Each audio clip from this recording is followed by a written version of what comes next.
G'day there. Well, if you've been following along, quite often you'll hear me say, take a walk around your neighbourhood. See if there's something around there that you might be interested in drawing, you know. It could be an old fence or a gate or a tree. It could be anything you want. And if you see something that catches your eye, you know, something that you may want to draw, take a photo. And even if you're not up to drawing it just yet, you can store it away in your folders there and bring it out at a later date. And the reason is because it's much easier to draw from a reference photo than to just make it up as you go along.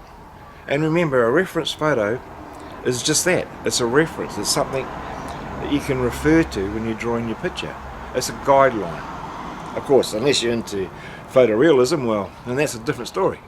Now, I took a little bit of my own advice, so I've been out around the neighbourhood, and there's something that always interests me that I've never seen before until I came here to the Lockyer Valley.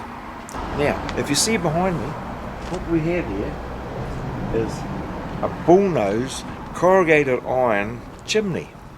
Now, inside of those used to be the wood-fired oven, so that was how they used to get the smoke out of the kitchen, I guess. Most of them aren't used anymore. In fact, our one, which was actually quite a lot bigger, we actually pulled it down because in the summertime it just generated so much heat. We opened that up and it was just like walking into a furnace.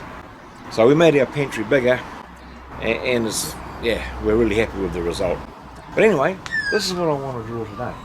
So I've got my photo, so let's head back to the studio and draw it. Hey, what do you reckon? Come on then.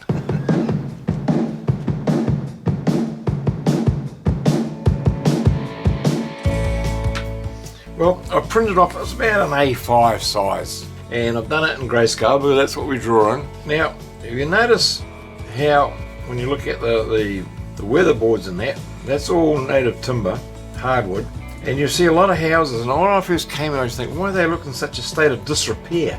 And it wasn't until we bought our house and we did one section at the back, removed the paint, and it had this cladding all around it, like well, I suppose a plastic type cladding all around, covering it all. So anyway, the back section of our place, we took it off, and I took it off myself. But then we had to get in a professional to come in and remove this paint, and it was only an area about the same as this, and over here a bit, you know, this side there, and that cost a fortune. So I can see why there's so many houses here that they don't bother to repair the paint, because the paint was all lead based. Yeah, so that's why you see so many houses, because people just can't afford it. Anyway, I'm going to sort of stick roughly to those dimensions. So what have we got here? It's about 7.5 to there. It don't have to be exact. I know I keep saying that, but it doesn't. It's just a drawing. So just use an ordinary ruler, whatever you got. I'm using my roller ruler again because it's a great tool. I'm using an HB mechanical pencil, and I will be using various other tools like my brush. I found me a razor. I've lost quite a few things. Well, I've misplaced quite a few things since I've shifted to the new studio. Now, I still haven't got things unpacked yet. You don't have to have a mechanical pencil. You can just use an ordinary pencil, make it an HB, and an ordinary ruler will do fine. Now, the next thing, because we're going to have a little bit of perspective here, to get the angle, all I do is just line it up, and I know that's it there. But I'm going to use my ruler to do it. Just put the lights in, the lines in. I'll do the same here. And what are we coming up to? 9.5.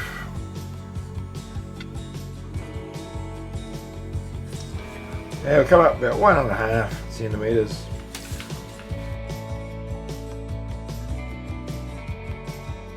Alright, so once again there's going to be a bit of rubbing out to do now, but it's called a Bullnose because they bend the iron over, and you'll find that there, it's got to be the same over here. You'll find that they make a lot of verandas like this too. I haven't come across the site. I'm thinking it's a German thing because this place has got a lot of German people live here. We've got our basic shape there. Just remembering that on the inside of that there would have been a wood-fired oven.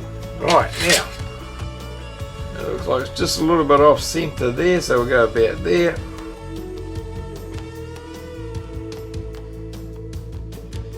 And that's about 5 centimetres. Now this comes down just a little below the top there, and then we've got a bit of a semicircle like that. Now up here we have the rain cover over here, so it comes down here like this and then down.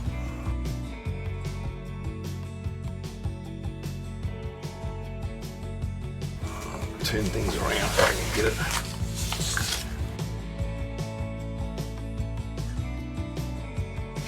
And that just stops the rain coming in. I don't want to play around with that too much just yet. Now we're going to come around here and do the shape of the corrugated iron. See how I just go like that? I don't do a continuous line because I don't want it to look too straight. We start on one side. Remember, these have been here as long as the house, isn't it? Like our house is over 120 years old. So I've noticed a few of them around here in this particular area. We live in sort of the old part of Laidley. Just doing it lightly. You probably would have heard in the background, it was that time of the morning where people are heading off to work and that, so there's a bit of car noise, and then you hear the magpies saying good morning. The Aussie magpie. They're very intelligent. We don't get them so much now, but when we had the drought, there were probably about 20, even maybe 30. We used to sit outside on the street, and as soon as you walked out, they come flying at you, hoping you're going to give them some food. It got to the point where I stopped doing it because, they'll be fighting over it, and they're pretty bloody savage, I'll tell you. But then when the drought broke, they all disappeared. They went back to eating their natural food, I guess. You see the odd one now. They seem to be like in pairs. Just doing the outline, and then we'll sort of go in and do the underdrawing. Now across here, there is some flashing. It's a little bit hard to see in the reference, but it's there. Stop the rain getting in.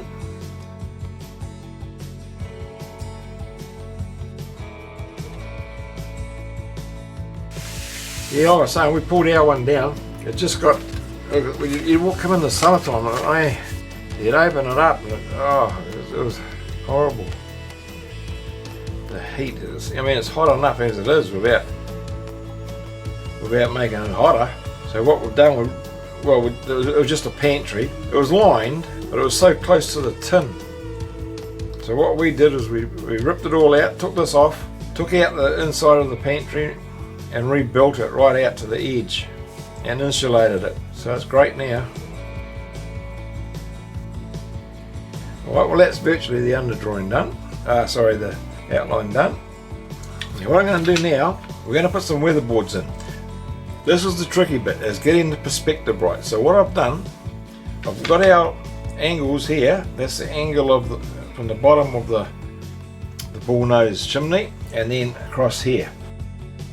And I've drawn a line down here, and I've measured it out to 5 mil gaps.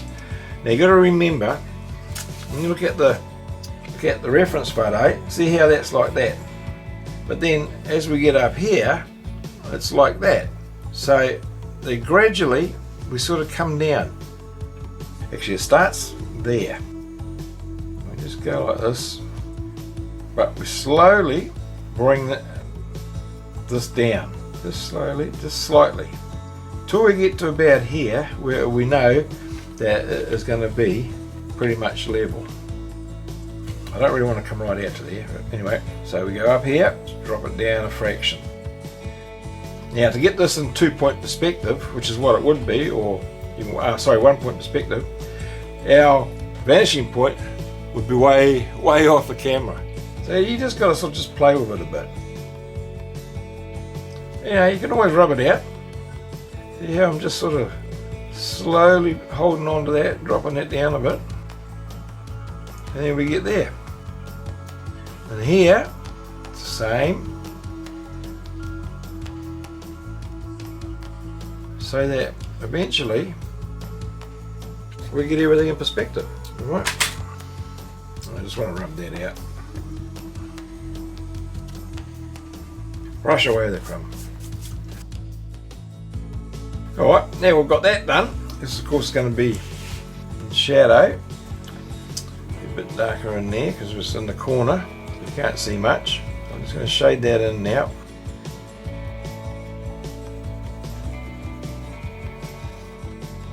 Shade in and over here. This is in the morning, so the sun, there's a wall there. The sun is coming from that direction, the light source. So this side of things is going to be in shadow a bit. And that's one of the subjects that I haven't covered so far, is how to do shadows and that. And we will do that, because it's a very important part of learning to draw. And if we look on this one, this is casting the shadow down here like that. Now because these weatherboards are not flat, they lap over each other, so we're going to get it like that.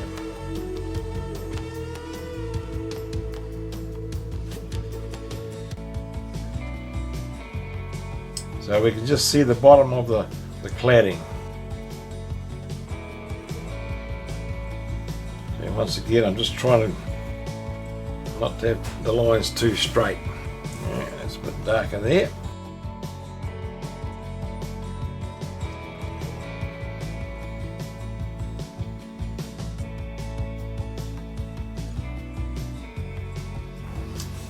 Yeah, I'm just using my blending stump. Going in here.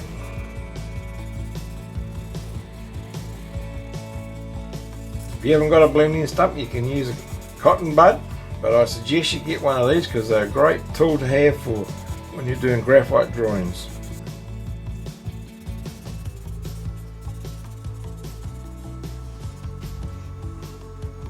Trying to create the impression of the ridges. So holding my pencil flat on its side.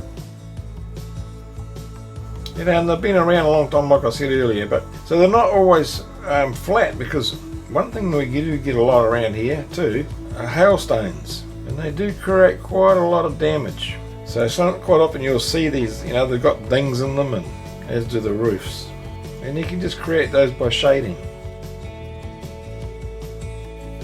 The purpose of this exercise is not to show you how to draw, you know, draw one of these. Well, I suppose it is, but it's really all about just going out around your neighbourhood and have a look and find something to draw. And once you've got your reference photo, study it for, you know, an hour or so. Have a good look at it, think about it, look at what you're doing, and then start drawing it. And it doesn't matter if you don't get it perfect. It's not about perfection. And I have a saying, imperfection is in the eye of the beholder. So the main thing for me that I'm trying to get through to everyone is to just enjoy it. Enjoy drawing. It's such a relaxing, peaceful thing to do. And be aware that you're going to make mistakes. So who cares? It doesn't matter at all. In fact, if you don't make a mistake, then there's something wrong. And if you have any questions at all about today's drawing, leave them in the comments. I'll answer it. And I'll do my best to help if you've got a problem with something. That's what I'm here for. No question is too stupid or too silly. Now I'm using my Tombow here, mono eraser. You can sharpen that up and make it even like doing whiskers. Brilliant for that. So all I'm going to do now, I want to come down here, just take a little bit out.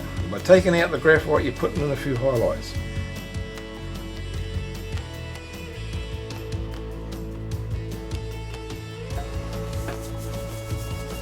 Now, because like I said earlier, the sun's coming from that way, so it's darker over here. It's in shadow. You don't see a lot of detail in shadow. So just going in here, just making that a bit darker. Because you really shouldn't see that line. But I did that line to try and create the weatherboards, how they stand out, because they're overlapping. So I'm just putting those back in again. So what I try to do is to bring that where the line is, because it's darker. So I'm trying to shade that to get the same, so it's not, so the line is not so apparent. So I'm trying to shade to the darkness of that line, so it blends in nicely.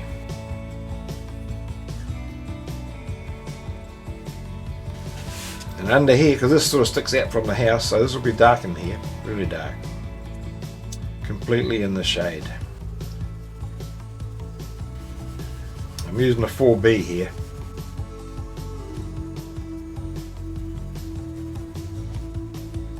A bit darker on this side because the light's coming from the opposite side.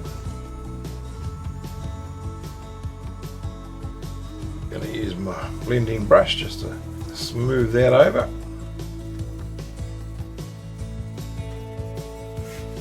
Just want to go over these lines again just to give them a bit more depth. Now you can keep playing around with this for ages. It's all about layers, that's what we're doing. Putting down more layers, putting down the graphite.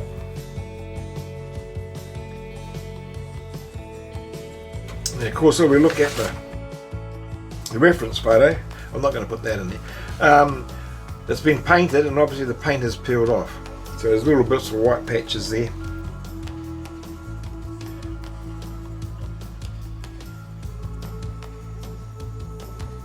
These are amazing old houses, you know. You look inside, and nothing was done like by a joiner or anything as far as the timber in there. It's all been rough sawn, so you see all the saw marks. Love it. The wood is so hard. The only one downside to it, of course, is that there's no insulation. It's just timber. So the summer, it gets very hot in these houses, and at the moment it's coming into winter. It's very cold, and we're going for a bit of a crisis here in Queensland apparently. So I've just heard on the radio this morning, the chances are we're going to be starting to get blackouts. I've never heard of that before. Not in first world countries. Well, is that what you call it? Well, that's what they reckon is going to happen. Could happen. And with a trying to scare us or what? But I don't like the sound of that. I don't like the sound of that at all. We've got solar power, so I don't know how that's going to affect us, but it's going to be interesting, I'll tell you. A little bit more out of there. Well, I think that'll just about do us for today. An old bullnose corrugated chimney, a thing of the past. Well, I'm glad you watched through to the end. This video was a little bit longer than normal, and as a result I'm not going to be able to do a shout out. But there's a couple of channels that I want to give a special mention to. And one is Wayside Wade, and the other is Candidly Sharon H. Now both these channels I've been subscribed to them for quite some time now, and I always enjoy their content. And I'll leave a link below in the description, so please, when you get the chance, check them out. I know you're going to enjoy them. Now if you're enjoying what you're seeing so far, give me a thumbs up, leave a comment, and share it with your friends, because if you're enjoying it, the chances are they're going to enjoy it just as much. And if you haven't yet subscribed, hit that red button, ring the bell, and that way you'll get notified every time a new video comes out. Now if you're new to my channel, first time you've been here, don't go away yet, because this video over here is the one for you to watch next. Well, that's about it for this week, my friends. Stay safe out there, and we'll see you in the next one. Same time, same place.